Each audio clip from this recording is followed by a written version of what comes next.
Prezados alunos, vamos agora dar sequência ao nosso curso preparatório para a CPA 10, da Ambima, falando agora do módulo 4.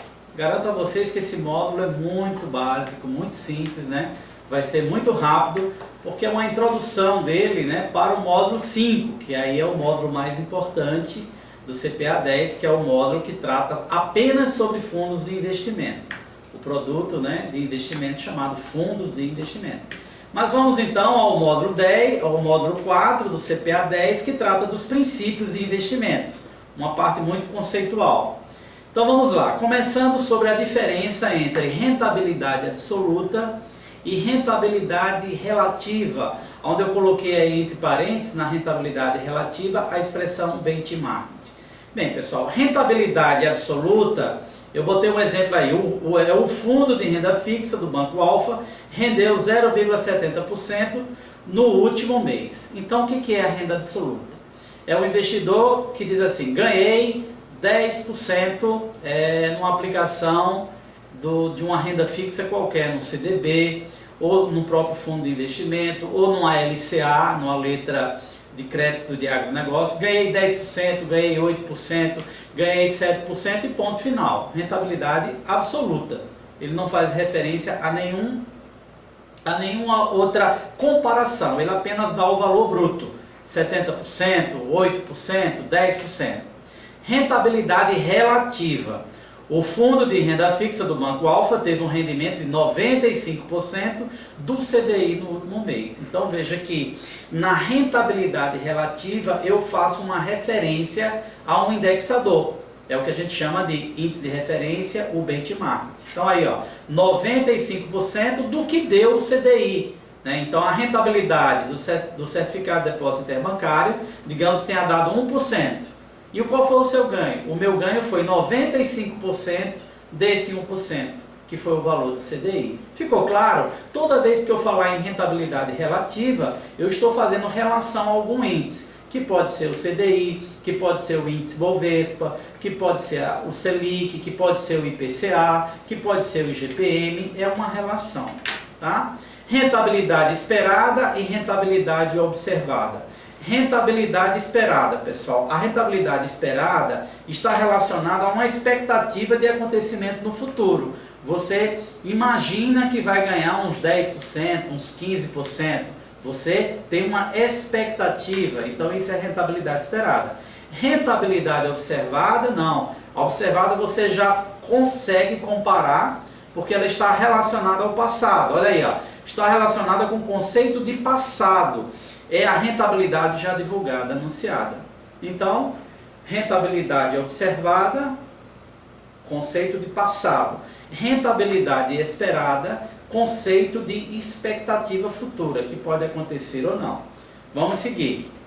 Rentabilidade bruta, o que seria a rentabilidade bruta? É a rentabilidade divulgada sem a cobrança das despesas, como tributação, despesa administrativa, etc. Ganhei 10%, mas ainda não deduzi os impostos, as despesas. Então isso é uma rentabilidade bruta. Rentabilidade líquida é a rentabilidade real, é o efetivo lucro que o investidor teve na aplicação. Neste caso já foram descontados o quê? As despesas relacionadas ao produto, despesa administrativa, tributação, etc. Muito simples, Rentabilidade bruta, ganho bruto sem ao desconto das despesas. Rentabilidade líquida, já tirando as despesas. O que é liquidez? Então, eu coloquei aí, diz respeito à capacidade de transformação do ativo em moeda. Então, quando o investidor diz assim, eu estou com um ativo em mãos de muita liquidez, é um ativo muito líquido, isso quer dizer o quê? Que ele pode transformar aquele título que ele tem em moeda, em dinheiro a qualquer momento. É um papel de boa liquidez. Quando a gente estiver estudando o módulo 6, nós vamos conhecer as ações de maiores liquidez, conhecidas como blue chips. E o que é isso? São as ações, são títulos de valores imobiliários, que eu posso transformá-lo em moeda rapidamente. Está aí um bom conceito para a liquidez, eu transformo em dinheiro. Os investimentos em imóveis, eu estou citando aí, são de baixa liquidez, em função da demora em vendê-los. Realmente, você não consegue vender com facilidade um imóvel. entre o dia que você decidiu vender um imóvel e o dia efetivamente que você vai ter esse dinheiro, provavelmente vai levar algum prazo. Então, nós costumamos dizer que os investimentos em imóveis têm baixa liquidez. Poderá ter uma grande rentabilidade, mas tem baixa liquidez. Bem, os fundos de investimento, ao contrário, é a base do CPA 10, né? Que é os fundos de investimento, aplicações em fundos, nosso próximo módulo, são instrumentos financeiros que, de uma forma geral, oferecem alta liquidez, já que pode ser transformado em dinheiro a qualquer momento. No módulo 5, nós vamos ver diversos tipos de fundo de investimento e vamos mostrar para vocês por que muitos investidores optam em aplicar em fundos de investimento, dado essa característica de alta liquidez, ou seja, o investidor pode transformar aquela aplicação financeira em dinheiro, em moeda, rapidamente. Bem, vamos falar um pouco dos riscos, né? Então, o que é risco? Risco é a possibilidade de ocorrência de algum evento negativo, ou seja, é uma probabilidade inesperada. Você, digamos, fez um grande investimento acreditando que ia dar certo, e efetivamente isso não ocorreu. Então foi uma ocorrência não esperada. É o risco de acontecer perdas, de você não conseguir lograr êxito naquilo que você imaginava, tá? Como é decorrente de uma decisão, o risco é uma opção de quem assume, visando a um ganho, lógico. Por isso que os investidores que correm mais riscos, né? Eles sabem que pode ter um grande ganho, mas também podem ter uma grande perda. Então, o risco está associado a uma possibilidade de ocorrência de algum evento de forma negativa, levando a perdas, né? Aquilo que você imaginava de ter resultado positivo. Bem, os principais riscos, né, em investimentos financeiros, pessoal, são 3. Risco de mercado, risco de liquidez, tá? E o risco de crédito. São esses 3 riscos que nós vamos verificar agora. Nós vamos conceituar para vocês os 3 tipos de risco. Então vamos lá. Risco de mercado. O que seria o risco de mercado? Ocorre em função das mudanças nos preços dos ativos e passivos nos quais uma instituição mantém posições diante das condições de mercado. Então veja bem, o risco de mercado ele está muito voltado para oscilação, para variação. Por exemplo, variação de taxa de juros. A taxa ela pode subir e ela pode cair. Então, essa oscilação de taxa de juros é o que a gente chama de risco de mercado. Oscilação na taxa de câmbio. A nossa moeda ela pode valorizar ou desvalorizar em relação a outra moeda. Isso é oscilação, é variação. Risco de mercado. Risco de preço de uma ação. Você comprou uma ação de uma sociedade anônima no mercado de capitais e essa ação poderá subir ou cair. Então, essa subida e descida é o que a gente chama de risco de mercado. Um preço de uma commodity, uma saca de soja, uma saca de feijão, uma saca de café. A variação no preço da saca no mercado é o que a gente chama de risco de mercado. Está aí o primeiro tipo de risco que são envolvidos no mercado financeiro. Risco de crédito.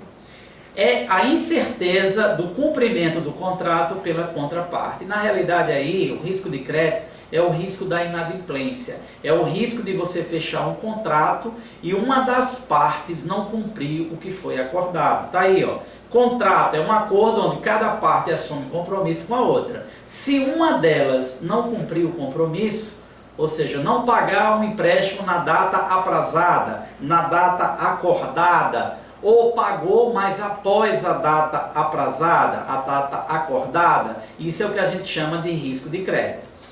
O risco é o não recebimento dos recursos, inadimplência, a que se tem direito ou ao seu recebimento fora do prazo, como eu já expliquei, né, dentro das condições pactuadas. Ou seja, é o não pagamento por parte do devedor. Então está muito claro que o risco de crédito é o risco de contraparte, desta contraparte não assumir o seu compromisso, a sua responsabilidade dentro dos prazos pactuados. Agora eu coloquei aí uma advertência, né? A maioria dos investimentos financeiros, eles têm os três tipos de risco. Nós já vimos o risco de mercado, não é? De volatilidade de taxa, variação de taxa de câmbio e tal. O risco de crédito, né? Da contraparte não honrar, né? O que estava acordado. E eu fiz uma questão aí, eu fiz em evidência, chamando a atenção, que o produto ações, que nós vamos ver no módulo 6, tá? O produto ações, ou seja, a compra de ações no mercado de capitais, não tem risco de crédito. Como assim? Se você tiver imaginando, como assim eu comprando ações não tem risco de crédito? Não, pessoal, olha, quando você compra uma ação de uma sociedade anônima, você tem risco de mercado. Perfeito, eu já expliquei. Esta ação ela pode subir e pode descer, isso é risco de mercado. Você tem risco de liquidez. Como assim? Este papel, esta ação que eu comprei, vamos supor que eu comprei um mico.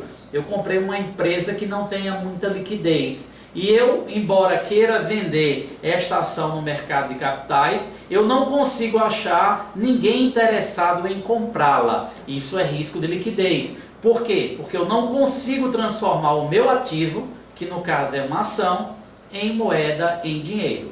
Agora, por que não existe risco de crédito? Porque quando você dá uma ordem de compra e venda de uma ação, essa operação está sendo concretizada numa bolsa de valores, tá? E a gente já viu isso quando a gente falou nas clearing house, as casas de liquidação.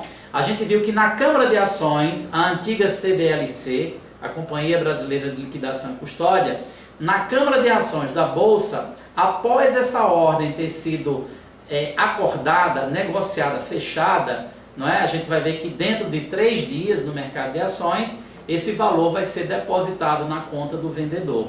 Então não existe risco de crédito, não existe risco da contraparte não pagar. Por que não existe? Porque você fechou esta operação na Bolsa de Valores, e a Bolsa de Valores é uma casa de liquidez, é uma clearing house, ok? Então lembre-se disso, porque normalmente cai uma questão querendo pegar vocês, né, lá na Ambima. Ações, tá? O tipo de investimento em ações não tem os 3 riscos do mercado, né? Os 3 riscos dos produtos de investimento. A ação ela tem risco de mercado, oscilação, ela tem risco de liquidez, de você transformar o ativo em grana, em dinheiro, mas ela não tem um risco de crédito. Bem, para encerrar um pouquinho sobre o risco de liquidez, trata-se da impossibilidade de vender um determinado ativo pelo preço e no momento desejado. Está aí um exemplo, né, que eu já tinha falado. Você não consegue transformar o ativo em moeda. A realização da operação, se ela for possível, implica numa alteração substancial nos preços do mercado, né? Às vezes você consegue vender o ativo, mas por um preço realmente muito indesejado pelo investidor. Então, no risco de liquidez, caracteriza-se quando o ativo possui muitos vendedores e poucos compradores. Risco de liquidez é exatamente isso. Você tem muitos vendedores, você está querendo vender, mas poucos compradores estão querendo pagar o preço que você está querendo vender o seu ativo. O investimento em imóveis é um exemplo de uma aplicação de alto risco de liquidez, nós já explicamos isso. Bem, falar um pouquinho aqui dos fatores determinantes para a adequação dos produtos de investimento às necessidades dos investidores.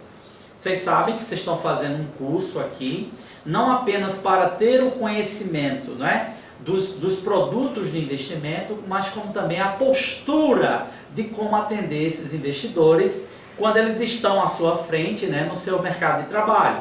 Então veja bem, objetivo do investidor. Vamos supor que a pessoa que se dirigiu a você, um funcionário, um profissional do mercado financeiro, e que o objetivo dela seja ter reservas financeiras para emergências. Tá? Então ela poderá, o objetivo dela é ter um dinheiro guardado para emergências. Então a necessidade dela é ter o menor risco possível e alta liquidez. Claro, se é para emergência, eu não vou poder aplicar esses recursos que ele tenha grandes riscos. E outra coisa, de alta liquidez, porque se é para emergência, ele quer que esse ativo, essa aplicação, se torne em dinheiro rapidamente. Então, qual seria o produto adequado para esse tipo de investidor, que tem o objetivo de reservas para fins emergenciais? Seriam produtos de taxas pós-fixadas, ou seja, taxas que acompanham os indexadores de inflação, por exemplo, tá? De prazo curto, lógico, porque você quer que seja de alta liquidez, com baixo risco de crédito. É lógico que se você tiver risco de crédito, na hora da emergência você não vai conseguir colocar esses recursos à sua disposição. Outro tipo de objetivo, reservas financeiras de longo prazo para aposentadoria. Bem, aí já mudou completamente. Aí é preservar o poder de compra da moeda, né? Preservar, porque você quer para um benefício da sua aposentadoria no futuro, contra a inflação, que ela não perca o poder aquisitivo. E aí eu posso dar títulos ou fundos atrelados ao IGPM, ao IPCA, de forma que não haja perda financeira para esse investidor. Outro tipo de objetivo, acumular recursos para cursos no exterior, ou seja, a pessoa vai fazer um curso fora do país. Então ele quer preservar o poder de compra da moeda estrangeira, porque ele vai ter a necessidade de ter moeda estrangeira. Nesse caso, você iria oferecer títulos ou fundos de investimento corrigidos pela moeda estrangeira. Variação cambial do dólar, a variação cambial do euro, enfim, em função do mercado que esse investidor vai fazer o seu curso no exterior. Então, outro objetivo, o investidor ele quer dobrar o capital no período de 7 anos. Olha só, ele quer dobrar o capital num período de 7 anos. Então, aí vai ser um tipo de investidor que a gente chama agressivo. Ele quer ganhar rápido e dobrar esse capital em 7 anos. Então, ele está disposto, como aí diz, a assumir posições de risco, enfim, para buscar esse maior retorno. E aí, cabe ao profissional financeiro, né, ofertar a esse cliente os produtos adequados para ele. Seriam ações, fundos de ações, fundos de multimercados agressivos, ou seja, são tipo de investimentos que tem maior volatilidade, ou seja, tem maior risco, mas com a possibilidade de ganho muito grande. É lógico que esse investidor, né, para querer dobrar o capital em 7 anos, ele deve ser um conhecedor dos riscos, ele deve ser uma pessoa que já tem esse conhecimento, e aí você deve efetivamente ofertar a ele esses tipos de produtos. Bem, o que é que eu devo ver além do objetivo, né? Eu tenho que saber o horizonte desse investimento, né? Na hora que o investidor sentar, você precisa saber os objetivos, o horizonte, que é o que é? O investidor tem um objetivo para ser alcançado. Nós, como formadores de financeiros, né, profissionais de finanças, nós devemos conhecer esse horizonte e esse objetivo. Alguns devem ou precisam ser alcançados em um período de tempo curto, né, rápido, e outros querem que sejam atingidos no longo prazo. Então, por exemplo, o objetivo é para fins emergenciais. Então, o horizonte de tempo é curto. No caso aí, a gente colocou 6 meses. Para aposentadoria, aí eu já posso pensar no longo prazo. Então, o horizonte seria de 15 anos. Acumular recursos para um curso no exterior, normalmente aí 3 anos. Dobrar o capital em 7 anos, que era um exemplo. E eu fiz aí um lembrete. Assim como o investidor tem um horizonte de investimento para a sua aplicação, os diferentes produtos de investimentos também têm prazos para maturação. Compatibilizar os horizontes de investimento do produto e do investidor é fundamental para alcançar os resultados pretendidos. Então, pessoal, devemos ouvir o investidor para conhecer seus objetivos, saber os seus horizontes de tempo, né, do que ele está querendo conseguir, e adequar o produto que o nosso trabalho, né, digamos, a nossa instituição financeira tem na sua prateleira, tem no seu portfólio, para adequar e ofertar a esse investidor. Esse é o grande trabalho do profissional financeiro. Risco versus retorno, né? O retorno do investimento está diretamente associado ao risco dos ativos e aos valores mobiliários que compõem a carteira de investimento. Quanto maior o retorno almejado, ou seja, quanto mais o investidor está querendo obter, maior risco ele vai correr. Ele vai incorrer em vários riscos se ele quiser ter um retorno maior. É fato de que investidores que se arriscam mais querem maiores retornos. Nenhum investidor, né, que se arrisque muito, ele não esteja almejando, em função desse risco, ter um retorno maior para a sua aplicação. Então é uma questão de proporcionalidade direta. Quanto maior o retorno desejado, maior os riscos que este investidor está propenso a correr. Bem, diversificação, vantagens e limites da redução do risco incorrido. Vamos ver aqui o conceito que nós colocamos para a diversificação. A diversificação consegue reduzir, olha, eu botei aí não eliminar, reduzir o risco total de uma carteira. Como assim? Bem, eu vou fazer um quadro aqui que é muito cobrado na certificação da Ambima, tá? Eu vou fazer aqui um quadrinho, tá? Que eu vou chamar aqui de quantidade de ativos, né, de investimentos que eu tenho, tá? E aqui eu vou chamar aqui de risco da minha aplicação, tá? A questão da diversificação, ela está muito voltada nesta análise entre risco e quantidade de ativos. E o gráfico mais ou menos desta relação, ele é mais ou menos assim. Então veja bem, ó, aqui eu tenho nenhum ativo. Se eu não tenho nenhum ativo, eu tenho uma tendência de ter um risco muito elevado. Entretanto, à medida que eu vou aumentando a quantidade de ativos, ou seja, à medida que eu diversifico as minhas aplicações, eu vou, digamos, eu aplico em poupança, eu aplico em CDB, eu aplico em ações, eu aplico em letras de crédito do agronegócio, eu aplico em LCI, à medida que eu vou aumentando a quantidade de ativos, né, dos meus investimentos, a tendência proporcional é que os riscos eles vão caindo. Mas observe que existe em algum momento, tá? Existe em algum momento que o risco não cai. É o que a gente chama aqui de risco sistemático. Essa parte aqui, que o risco não cai, a gente chama de risco sistemático ou risco sistêmico. Então, é o risco da conjuntura econômica, por exemplo. Né? É o risco que você, como investidor, você não pode controlar, você não pode mitigar, você não pode eliminar. Tá? E este outro risco que você está baixando em função da quantidade de ativos, a gente diz que aqui é o risco não sistemático ou risco específico. Risco não sistemático ou risco não sistêmico, ou também conhecido como risco específico.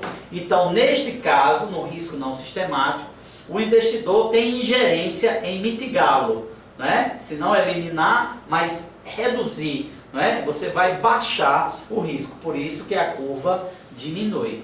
E este quadrinho, pessoal, esse tipo de quadrinho que faz a relação de risco, né, que eu poderia chamar aqui de desvio padrão, poderia chamar aqui de variância, poderia chamar aqui de volatilidade, que são todos exemplos que eu falei que são sinônimos no mercado de finanças. À medida que você vai aumentando a quantidade de ativos, ou seja, você vai diversificando as suas aplicações, esse risco vai reduzindo. Esse é o famoso risco não sistemático, não é? Que você pode diminuí-lo. E tem o tipo de risco que não adianta. Por mais que você aumente a quantidade de ativos, você não vai conseguir eliminar. Isso é o que a gente chama de risco sistêmico, né? Que é o risco da conjuntura econômica. Tá? Então está aqui esse quadrinho que eu acabei de fazer, né? Está aí na tela para vocês, a diversificação.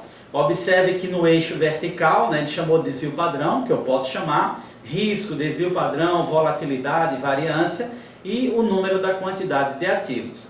Veja que onde a setinha está caindo é o que eu chamo de risco específico ou risco não sistemático, e o risco que eu não consigo diminuir é o risco sistêmico, ok? Redução de risco ou volatilidade, redução da volatilidade, é o maior benefício da diversificação. Quanto mais eu diversificar minha carteira, maior a redução do risco, ou seja, da volatilidade.